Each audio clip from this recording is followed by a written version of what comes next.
Friends, ఈ రోజు మీకు ఒక ఇంట్రెస్టింగ్ స్టోరీని అయితే చెప్తాను. ఆ స్టోరీ గురించి మొత్తం రాసుకున్నాను. దీని గురించి రీసెర్చ్ అయితే చేశాను. ఎందుకు అసలు మన ఇండియన్ కంపెనీస్ మన ఇండియాలో సస్టైన్ అవ్వలేకపోతున్నాయి. నాకు చాలా చాలా చాలా ఇష్టమైన ఫోన్ ఇది. ఇన్ఫాక్ట్ ఒకానొక సందర్భంలో సామ్సంగ్ సేల్స్ ని కూడా తలదన్యలాగా వీళ్ళ సేల్స్ అయితే మార్కెట్ లోకి వచ్చినాయి. ఇన్ఫాక్ట్ వీళ్ళు లాంచ్ చేసినటువంటి, ఇప్పుడంటే మనం రెగ్యులర్ గా ఫ్లిప్ ఫోన్ చూస్తున్నాం కానీ అప్పుడు స్లైడర్ ఫోన్ కూడా చూసామండి. డైరెక్ట్ గా ఇంకా చెప్పాలంటే లేడీస్ వాళ్ళ హ్యాండ్ బ్యాగ్స్ లో ఎక్కువగా పెట్టుకోవడానికి ఈ ఫోన్ చాలా బాగా ఇష్టపడ్డారు. 2011-12 అనుకుంటా అప్పుడు వీళ్ళు లాంచ్ చేసినటువంటి మైక్రోమాక్స్ Q1 మొబైల్ ఫోన్ ఒక సెన్సేషన్ ని క్రియేట్ చేసింది. ఇంకా చెప్పాలంటే బ్లాక్ బెర్రీ లాంటి కంపెనీస్ కూడా ఇది టఫ్ కాంపిటీషన్. ఇంకా చెప్పాలంటే బడ్జెట్ లో బ్లాక్ బెర్రీ అనేటువంటి పేరుని కూడా ఇది సొంతం చేసుకుంది. In fact one of my favourite phone. And క్యూ బాల్ అని చెప్పి అప్పట్లో ఒక బాల్, దాంట్లో కూడా ఒక నోటిఫికేషన్ లైట్ తీసుకొచ్చారు. ఇదైతే క్రేజీ. ఫస్ట్ ఆఫ్ ఆల్ అసలు మైక్రోమాక్స్ కంపెనీ 2008లో ఎస్టాబ్లిష్ అవడం జరిగింది. యాక్చువల్ గా మైక్రోమాక్స్ కంపెనీ డైరెక్ట్ గా మొబైల్ ఫోన్ మ్యానుఫ్యాక్చరింగ్ లోకి అయితే రాలేదు. వీళ్ళు వచ్చేటప్పటికే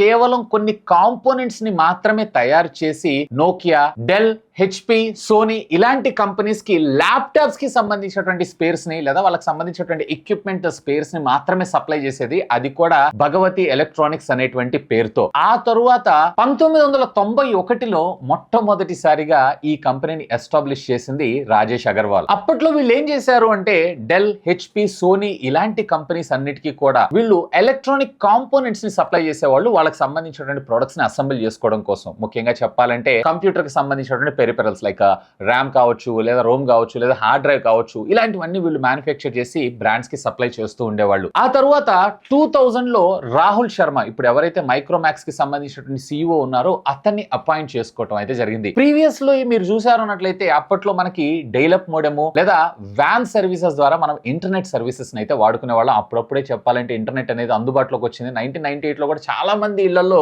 మనం కంప్యూటర్స్ ని కూడా చూసేవాళ్ళం కాదు. ఇంటర్నెట్ ఉంది అని అంటే వామ్మో అనేటువంటి సినారియో ఉండేటువంటి రోజుల్లో సిమ్ కార్డ్ టెక్నాలజీని మొట్టమొదటిసారిగా రాహుల్ శర్మ అబ్జర్వ్ చేసి ఇది ఫ్యూచర్ లో మనకి గ్రౌండ్ బ్రేకింగ్ టెక్నాలజీని తీసుకొచ్చేటువంటి అవకాశం ఉంది అన్న ఉద్దేశంతో ఈ సిమ్ కార్డ్ టెక్నాలజీని మన ఇండియాలో ఇంట్రడ్యూస్ చేయాలి. ముఖ్యంగా చెప్పాలంటే కంప్లీట్లీ వైర్లెస్ టెక్నాలజీ రాబోతుందని చెప్పి ముందుగానే ఇతను పసిగట్టి నోకియా కంపెనీ దగ్గర నుంచి కొన్ని ఆర్డర్స్ ని తీసుకొని అప్పట్లో కేవలం జమ్మూ అండ్ కాశ్మీర్ టెరిటరీలో మాత్రమే ఎయిర్టెల్ సర్వీసెస్ ని ప్రొవైడ్ చేసేది. సో అందులో వాళ్ళ మొబైల్ ఫోన్స్ ని తయారు చేసి మేము సేల్ చేస్తాము అని వీళ్ళ దగ్గర అంటే నోకియా దగ్గర నుంచి పర్మిషన్ తీసుకొని వీళ్ళు నోకియా మ్యానుఫ్యాక్చర్ చేసి అండ్ ఎయిర్టెల్ తో టైఅప్ అయి సిమ్ కార్డ్స్ ని తీసుకొని ఆ ప్రదేశంలో ఉన్నటువంటి వ్యక్తులకి మాత్రమే వీళ్ళకి సంబంధించినటువంటి మొబైల్ ఫోన్స్ అయితే అమ్మటం జరిగింది. అండ్ ఇది చాలా సక్సెస్ఫుల్ అయి ఆ తర్వాత ఎయిర్టెల్ వీళ్ళకి సంబంధించినటువంటి సర్వీసెస్ మన ఇండియా వైడ్ గా చిన్నగా ఎక్స్పాన్షన్ చేయడం జరుగుతుంది. అండ్ సేమ్ వీళ్ళు కూడా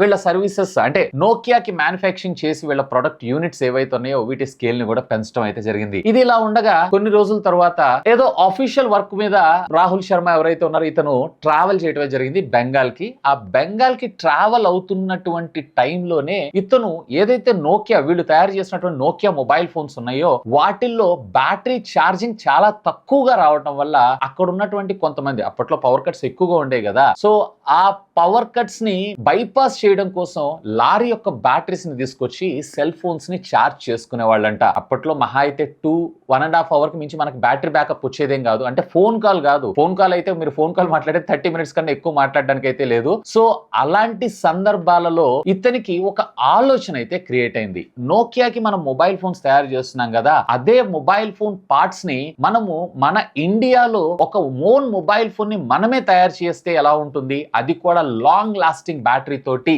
అనేటువంటి ఐడియాని ఇతను బోర్డ్ ఆఫ్ మెంబర్స్ అందరితో కూడా డిస్కస్ చేయడం జరిగింది. అందరూ కూడా దాన్ని ఏకీభవించి మనము ప్రొడక్షన్ స్టార్ట్ చేద్దాం అని చెప్పి మొట్టమొదటిసారిగా మైక్రోమాక్స్ 2008లో వీళ్ళకి సంబంధించినటువంటి మొబైల్ ఫోన్ ని తయారు చేయడం జరిగింది. అండ్ దీని పేరే మైక్రోమాక్స్ X1i. అయితే అప్పటికి కూడా వీళ్ళు వచ్చేటప్పటికే వీళ్ళకి సంబంధించినటువంటి పార్ట్స్ ఏదైతే మొబైల్ ఫోన్ లో యూజ్ చేసే పార్ట్స్ అన్నిటికీ వీళ్ళు చైనా మీద ఆధారపడాల్సి ఉంటుంది. సో చైనా నుంచి వీళ్ళు పార్ట్స్ అనేవి ఇంపోర్ట్ చేసుకొని మన ఇండియా ఇండియాలో అసెంబుల్ చేసి అమ్ముకోవడం జరిగింది. వీళ్ళ ఫస్ట్ మొట్టమొదటి ప్రొడక్షన్ లో 10,000 యూనిట్లు మాత్రమే వీళ్ళు తీసుకొని రావడం జరిగింది. ఆశ్చర్యంగా 10,000 యూనిట్లు 10 రోజుల్లో సేల్ అయిపోవడం జరిగింది. సో ఈ సక్సెస్ ని వీళ్ళు దృష్టిలో పెట్టుకొని దీన్ని స్కేల్ అప్ చేయాలి అన్న ఉద్దేశంతో ఇక ప్రొడక్షన్ ని వీళ్ళు భారీగా పెంచడం అయితే జరిగింది. కేవలం ఈ ఒక్క ఫోన్ వల్ల ఇయర్లీ వీళ్ళు వచ్చేటప్పటికే 10 కోట్ల టర్న్ ఓవర్ మాత్రమే ఉండే కంపెనీ ఏకంగా 100 కోట్లు, అంటే ఆల్మోస్ట్ ఆల్ 10 టైమ్స్ వీళ్ళ సేల్స్ అనేది ఇంక్రీజ్ అవ్వడం జరిగింది. ఆ తరువాత నెక్స్ట్ ఇంత పెద్ద సక్సెస్ వస్తే వెనక్కి తిరిగి చూసుకుంటారా, వీళ్ళు క్యాన్వాస్ అని, స్మార్ట్ టీవీస్ ఒకటేంటి ప్రతి ఒక్క ప్రొడక్ట్ ని వీళ్ళు మ్యానుఫ్యాక్చర్ చేశారు అండ్ 100% సక్సెస్ అయ్యారు కూడా. ఇలా వీళ్ళు 2015 దాకా కూడా ఇంకా చెప్పాలంటే ఒకానొక సందర్భంలో సామ్సంగ్ కి కూడా టఫ్ కాంపిటీషన్, ఈవెన్ సామ్సంగ్ కన్నా గానీ ఎక్కువ సేల్స్ ని కూడా వీళ్ళు 2014లో కైవసం చేసుకున్నారు. అప్ టు 2015 దాకా వీళ్ళు వెనక్కి తిరగ చూడకుండా వీళ్ళ బిజినెస్ అయితే సక్సెస్ఫుల్ గా రన్ చేస్తున్నారు. అయితే 2016లో వీళ్ళ పతనం స్టార్ట్ అయిపోయిందని చెప్పొచ్చు. ఎందుకంటే వీళ్ళ షేర్ ఆల్మోస్ట్ ఆల్ పడిపోవటం అయితే జరిగింది. దీనికి గల మెయిన్ బ్యాక్గ్రౌండ్ రీజన్ ఏంటి అంటే జియో ఎస్టాబ్లిష్మెంట్. ఎందుకంటే అప్పటిదాకా వీళ్ళ దగ్గర ఇంకా మార్కెట్ లో కూడా రిలీజ్ చేయనటువంటి, అంటే ప్రొడక్షన్ అయిపోయి మార్కెట్ లోకి వెళ్లాల్సినటువంటి 40 డివైజెస్ వీళ్ళ దగ్గర స్టాక్ లో వీళ్ళ గోడౌన్ లో పడి ఉన్నాయి. 40 డివైజ్లు అంటే అప్పట్లో చిన్న మాట ఏం కాదు. అండ్ ఎప్పుడైతే జియో ఎంటర్ అయిపోయిందో ఏకదమ్ 4G అడాప్షన్ అనేది చాలా ర్యాపిడ్ గా గ్రోత్ అవడం జరిగింది. దీనికి గల రీజన్ ఏంటి అంటే తెలుసు కదా, మన అంబానీ బాబాయ్ ఏకంగా ఫ్రీ ఇంటర్నెట్, ఫ్రీ ఫోన్ అని చెప్పి ప్రతి ఒక్కరిని కూడా అట్రాక్ట్ చేయడం అయితే జరిగింది. బట్ అది ఈ మైక్రోమాక్స్ కి తీవ్రమైనటువంటి నష్టం చేకూర్చింది. ఆ నష్టం ఏ రకంగా అంటే స్టిల్ ఈ రోజు కూడా వీళ్ళు కోలుకోలేకపోయారు. అండ్ దీనికి తగ్గట్టుగా వీళ్ళు R&Dకి ఒక్క రూపాయి కూడా ఖర్చు పెట్టకుండా డైరెక్ట్ గా వీళ్ళు చైనా నుంచి మెటీరియల్ ని ఇంపోర్ట్ చేసుకుని ఇక్కడ జస్ట్ అసెంబుల్ చేసి అమ్ముకోవటం కూడా మరొక లాస్ అని అనుకోవచ్చు. ఇంకొక విషయం ఏంటి అంటే దీంతో పాటు వీళ్ళ దగ్గర ఉన్నటువంటి బ్యాక్ ఎండ్ లో ఉన్న స్టాక్ 40 డివైసెస్ ఉన్నాయని చెప్పాను చూసారా, ఇవన్నీ కూడా 3G ఫోన్సే, 4G రెడీ కాదు. బట్ చెప్పా కదా, జియో ర్యాపిడ్ గా 4G అడాప్షన్ అనేది జరగటం వల్ల ఈ డివైసెస్ అనేది యూజ్లెస్. ఇక్కడే వాళ్ళకి సంబంధించినటువంటి సేల్స్ ఏవైతే ఉన్నాయో పడిపోవడంతో పాటు ఇక్కడ రా మెటీరియల్ కి వీళ్ళు ఖర్చు పెట్టినటువంటి అమౌంట్ అంతా కూడా లాస్. అండ్ ఇప్పుడు మళ్ళీ తిరిగి 4G మీద R&D చేసి ప్రొడక్షన్ ని లాంచ్ చేసే అంత టైం గానీ అమౌంట్ గానీ వీళ్ళ దగ్గర లేదు. అదే మెయిన్ బ్యాక్ డ్రాప్. అండ్ వీటిని పక్కకు పెట్టారు అన్నట్లయితే చైనీస్ కి సంబంధించినటువంటి OEMs ఎవరైతే ఉన్నారో వీళ్ళందరూ కూడా డైరెక్ట్ గా మన ఇండియాలోనే వీళ్ళకి సంబంధించినటువంటి ప్లాంట్స్ ని పెట్టి మొబైల్ ఫోన్స్ ని మ్యానుఫ్యాక్చరింగ్ చేయడం కూడా స్టార్ట్ చేశారు. ఇది కూడా మైక్రోమాక్స్ ఒక పెద్ద లెసన్ అనే చెప్పొచ్చు. సో అక్కడ డైరెక్ట్ గా మ్యానుఫ్యాక్చరింగ్ స్టార్ట్ అయిపోయేటప్పటికే విపరీతమైనటువంటి కాంపిటీషన్ రావడంతో మైక్రోమాక్స్ ఆల్మోస్ట్ ఆల్ జీరో అయిపోయిందని చెప్పొచ్చు. అయితే ఇదే 2014లో మన ఇండియాలో మేక్ ఇన్ ఇండియా అనేటువంటి కాన్సెప్ట్ ని మన ఇండియన్ గవర్నమెంట్ అయితే తీసుకొని రావడం అయితే జరిగింది. దీనిలో భాగంగా OEM మ్యానుఫ్యాక్చరర్స్ వీళ్ళు ఏదైతే కాంపోనెంట్స్ ని చైనా నుంచి ఇంపోర్ట్ చేసుకుంటారో ఆ కంపెనీసే డైరెక్ట్ గా మన ఇండియాలోకి వచ్చి వాళ్ళకి సంబంధించినటువంటి ప్లాంట్స్ ని పెట్టి మొబైల్ ఫోన్స్ ని అసెంబుల్ చేసి వీళ్ళకన్నా తక్కువ ప్రైస్ కే మార్కెట్ లోకి వీళ్ళ ప్రొడక్ట్స్ ని అమ్మటం వల్ల ఇది కూడా one of the major effect ఈ మైక్రోమాక్స్ కంపెనీ మీద పడ్డది. వీళ్ళ దగ్గర R&D లేదు, ఉన్న ఎగ్జిస్టింగ్ స్టాక్ అమ్ముడుపోవట్లేదు. And at the same time వీళ్ళు ఎక్కడి నుంచి అయితే ఇంపోర్ట్ చేసుకుంటారో ఆ కంపెనీలే ఇండియాలో ఎస్టాబ్లిష్ అయిపోయి వాళ్ళ సేల్స్ ని కొనసాగించడం తోటి వీళ్ళకి తీవ్రమైన నష్టం అయితే రావడం జరిగింది. ఆ తర్వాత వీళ్ళు ఒకే ఒక్క ఫోన్ 4G లో ఇన్ సిరీస్ అయితే తీసుకొచ్చారు, IN ఇండియన్ సిరీస్ అని చెప్పి మేక్ ఇన్ ఇండియా అటువంటి కాన్సెప్ట్ తోటి. బట్ యాజ్ యూజువల్ గా ప్రొడక్ట్ కొన్న తర్వాత సపోర్ట్ అయితే ఉండాలి కదా సర్వీస్ సెంటర్స్ కానీ. అలాగే సర్వీస్ సెంటర్స్ లో వీళ్ళు పబ్లిక్ ఎవరైతే మన రెగ్యులర్ గా మన కస్టమర్స్ ఎవరైతే ఫోన్స్ కొంటారో వీళ్ళు తీసుకెళ్లి సర్వీస్ కోసం వాళ్ళ ఫోన్స్ ఇచ్చినా కానీ వాటి స్పేర్ పార్ట్స్ ఇవ్వట్లేదు, అలాగే స్పేర్ పార్ట్ అవైలబుల్ లేదు, అలాగే ఇది సర్వీస్ చేయలేకపోతున్నాము, రోజులు ఫోన్లు పెట్టుకోవటం వల్ల పబ్లిక్ కి ఈ మైక్రోమాక్స్ మీద హేట్ అయితే స్టార్ట్ అవ్వడం జరిగింది. అండ్ ఆల్ ఆఫ్ సడన్ వీళ్ళైతే మార్కెట్ లో డిసపియర్ అయిపోయారు. అయితే ఇదిలో ఉండగా రాహుల్ శర్మ మరి ఏం ఆలోచించుకున్నాడో ఏమో గానీ సడన్ గా ఈయన ఈవీ మార్కెట్ లోకి అయితే ఎంటర్ అవ్వడం జరిగింది 2019లో. అంటే ఒక 4 సంవత్సరాలు గ్యాప్ తీసుకున్నాడు, మంచిగా రీసెర్చ్ అయితే చేశాడు. అప్పట్లో ఈవీ సెగ్మెంట్ అంతగా బూమింగ్ అయితే లేదు మన ఇండియాలో. And at the same time ముఖ్యంగా బైక్స్ లో అయితే లేదు. బట్ ఆ టైంలో మాత్రం ఆల్మోస్ట్ ప్రతి ఒక్క చూపు ఈ బైక్ మీద పడ్డది. కానీ ఇందులో కూడా వీళ్ళు పెద్దగా సక్సెస్ఫుల్ కాలేకపోవడానికి మెయిన్ రీజన్ ఏంటి అంటే ఒకటి ఈ బైక్స్ హయ్యర్ ప్రైస్, ఎందుకంటే ఇందులో ఉన్నటువంటి బ్యాటరీస్ వల్ల. అండ్ ఇంకోటి ఏంటి అంటే పైపెచ్చు దీన్ని సబ్స్క్రిప్షన్ బేస్ లో మన దగ్గర తీసుకొని రావటం. అంటే మనము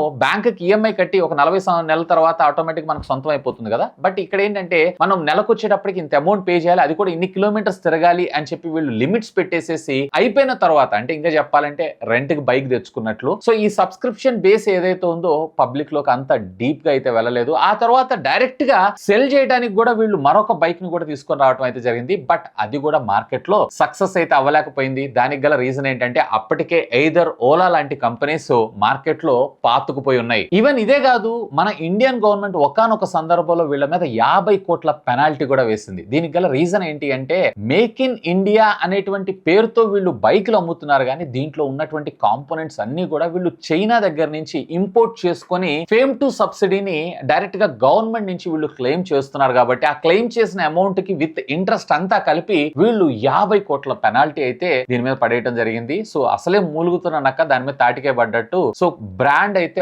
ఆల్మోస్ట్ ఆల్ కొలాప్స్ అయిపోయింది. స్టిల్ ఇప్పటికీ మార్కెట్ లో వీళ్ళకి సంబంధించినటువంటి షోరూమ్స్ ఉన్నాయి, బైక్స్ ను కూడా అమ్ముతున్నారు. వేర్ ఓలా వచ్చేటప్పటికి సుమారుగా 42,000 యూనిట్లు ప్రతి నెలకి అమ్ముతుంటే, అలాగే టీవీఎస్ ఐక్యూబ్ వచ్చేటప్పటికే సుమారుగా 20,000 యూనిట్లు ప్రతి నెల అమ్ముతుంటే, వీళ్ళు వచ్చేటప్పటికే కేవలం 800 యూనిట్లు మాత్రమే అమ్ముతున్నారు. ఇక ఇది సస్టైన్ అవ్వలేము అనుకున్నారో ఏమో గానీ 2023లో ఈ కంపెనీని రతన్ ఇండియాకి అయితే అమ్మేయడం జరిగింది. ప్రస్తుతం అయితే ఈ రతన్ ఇండియా కంపెనీ ఏదైతే ఉందో రీవోల్ట్ కి సంబంధించినటువంటి బ్రాండ్ అయితే చూసుకుంటున్నారు. యాజ్ ఆఫ్ నో వీళ్ళైతే మొబైల్ మార్కెట్ లోనూ సస్టైన్ అవ్వలేకపోయారు, అలాగే ఈవీ మార్కెట్ లో కూడా సస్టైన్ అవ్వలేకపోయారు. బేసిక్ గా ఈ కేస్ స్టడీ అంతా జరిగిన తర్వాత నాకు అర్థమైంది ఏంటి అంటే ప్రాపర్ గా R&D లేకపోవటం అండ్ ఆఫ్టర్ మార్కెట్ అంటే ఎప్పుడైతే ప్రొడక్ట్ అమ్ముతామో సేల్ అయిన తర్వాత దానికి సంబంధించినటువంటి సర్వీస్ ని ప్రాపర్ గా ఇవ్వలేకపోవటం అండ్ పబ్లిక్ కి ఆ కైండ్ ఆఫ్ నమ్మకాన్ని క్రియేట్ చేయలేకపోయింది. సో అందుకే ఈ కంపెనీ రెండు రకాలుగా రెండు ప్రొడక్ట్స్ ని మార్కెట్ లోకి లాంచ్ చేసినా గానీ సక్సెస్ కాలేకపోయారు. సో యాజ్ ఆఫ్ నౌ అయితే ఏదో మనకి ఇండియన్ మూవ్మెంట్ వచ్చింది, మేడ్ ఇన్ ఇండియా అది ఇది అని అంటే వీళ్ళు ఏదో పుష్ బ్యాక్ అవుదామని ట్రై చేశారే గానీ అలాంటి సినారియోస్ ని కూడా వీళ్ళు ప్రాపర్ గా యూటిలైజ్ చేయలేదనే నా అభిప్రాయం. స్టిల్ ఇప్పటికీ కూడా మేక్ ఇన్ ఇండియా అనేటువంటి పేరుతోటి చైనీస్ కంపెనీస్ లైక్ బీబీకే నుంచి వచ్చినటువంటి Oppo, Vivo, Realme, one plus, అలాగే షామీ దగ్గర నుంచి మనకి రెడ్మీ, పోకో ఇలాంటి కంపెనీస్ అన్ని మేడ్ ఇన్ ఇండియా అనేటువంటి బ్రాండింగ్ వేసుకుంటూ వీళ్ళ ప్రొడక్ట్స్ ను అమ్ముకుంటున్నారే గానీ చైనీస్ కంపెనీస్ కూడా సక్సెస్ అవుతున్నాయి, కానీ నిజంగా మన ఇండియన్ కంపెనీ ఏదైతే ఉందో సక్సెస్ అవ్వలేదని చెప్పి నాకైతే చాలా బాధ అనిపిస్తుంది. సో ఎనీవే మన చేతులు అయితే ఏం లేవు, ఎందుకంటే ఇది వ్యాపారం. బట్ ఇందులోనే నాకు కొంచెం హ్యాపీ మూమెంట్ ఏంటి అంటే మరొక కంపెనీ లావా ఉంది చూసారా, ఇదైతే సక్సెస్ అవుతుంది. స్టిల్ వీళ్ళైతే మంచి మంచి ప్రొడక్ట్స్ ఇంక్లూడింగ్ చైనీస్ కంపెనీస్ ను కూడా టఫ్ కాంపిటీషన్ లో అగ్రెసివ్ ప్రైసింగ్ గా వీళ్ళ ప్రొడక్ట్స్ అయితే తీసుకొస్తున్నారు. హోప్ ఇన్ ఫ్యూచర్ లో మరిన్ని ఇండియన్ బ్రాండ్స్ ను కూడా మనం చూసేటువంటి అవకాశం అయితే ఉంది. అండ్ మీరు ఏ బ్రాండ్ కి సంబంధించినటువంటి కేస్ స్టడీ వినాలనుకుంటున్నారు లెట్ మీ నో, ఖచ్చితంగా కామెంట్ చేయండి. సాధ్యమైనంత వరకు ఆ వీడియోని కూడా త్వరగా పుష్ చేస్తాను. That's all for today. This is Vasu signing off. Have a great day.